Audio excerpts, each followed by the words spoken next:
السلام علیکم ورحمۃ اللہ۔ آج میں آپ کے سامنے حضرت سعد بن ربیع کا واقعہ پیش کروں گی۔ انشاءاللہ تعالیٰ اس واقعے کو سننے کے بعد آپ کا ایمان تازہ ہو جائے گا۔ حضرت سعد بن ربیع رضی اللہ تعالیٰ عنہ مدینہ کے ان چند نوجوانوں میں سے تھے جو پڑھنا لکھنا جانتے تھے۔ اس کے ساتھ ہی وہ بڑے دولت مند اور سمجھدار آدمی تھے اور طبیعت کے بہت ہی نیک تھے۔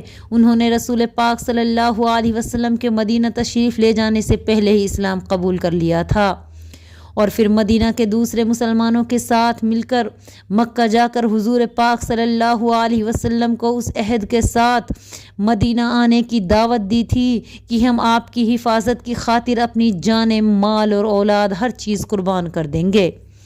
جب رسول پاک صلی اللہ علیہ وسلم مکہ سے ہجرت فرما کر مدینہ تشریف لائے تو حضرت سعد بن ربیع کو بے حد خوشی ہوئی۔ ان کو حضور پاک صلی اللہ علیہ وسلم سے بے انتہا محبت تھی اور حضور پاک صلی اللہ علیہ وسلم کو بھی ان سے بہت پیار تھا۔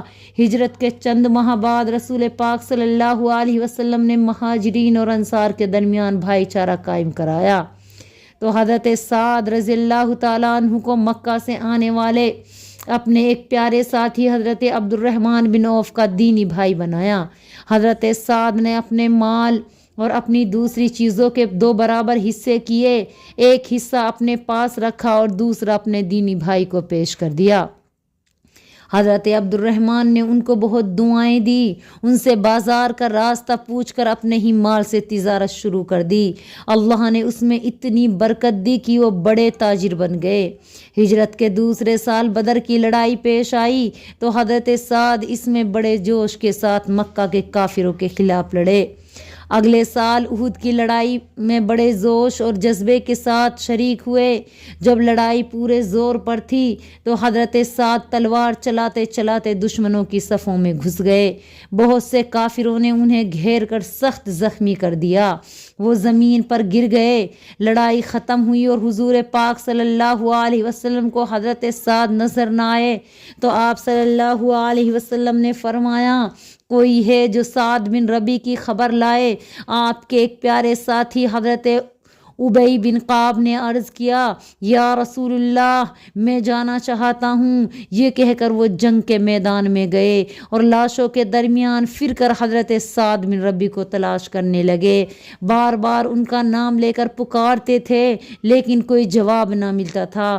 آخر انہوں نے بہت اونچی آواز میں کہا، سعد سعد اگر زندہ ہو تو جواب دو، مجھے اللہ کے رسول صلی اللہ علیہ وسلم نے تمہارے پاس بھیجا ہے۔ اس وقت سعد رضی اللہ تعالی عنہ سخت زخمی حالت میں لاشوں کے نیچے پڑے ہوئے تھے اور زندگی کے آخری سانس لے رہے تھے۔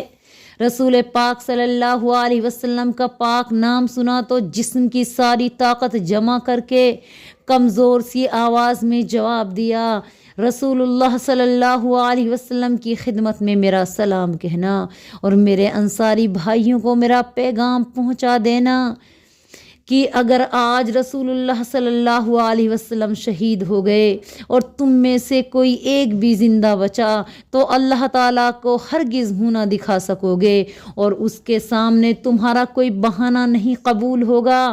ہم نے رسول اللہ صلی اللہ علیہ وسلم پر جان قربان ہو جانے کا وعدہ کیا تھا، میں نے اپنا وعدہ پورا کر دیا، یہ کہا اور ہچکی لے کر ہمیشہ کے لیے خاموش ہو گئے۔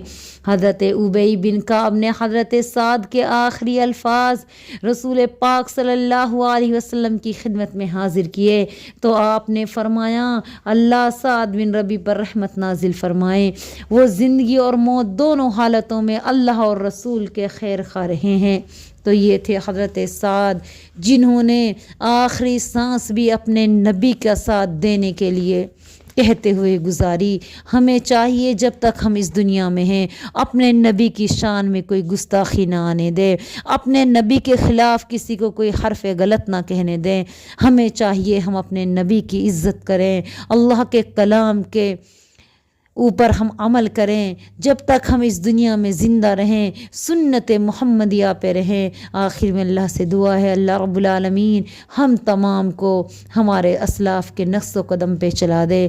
مولا کریم ہم تمام کو ہمارے صحابہ جیسا ایمان پیدا کر دے، آمین۔ السلام علیکم ورحمۃ اللہ وبرکاتہ۔ اس طرح کے اسلامک ویڈیوز دیکھنے کے لیے پلیز آپ ہمارے چینل کو لائک کریں، سبسکرائب کریں، شیئر کریں۔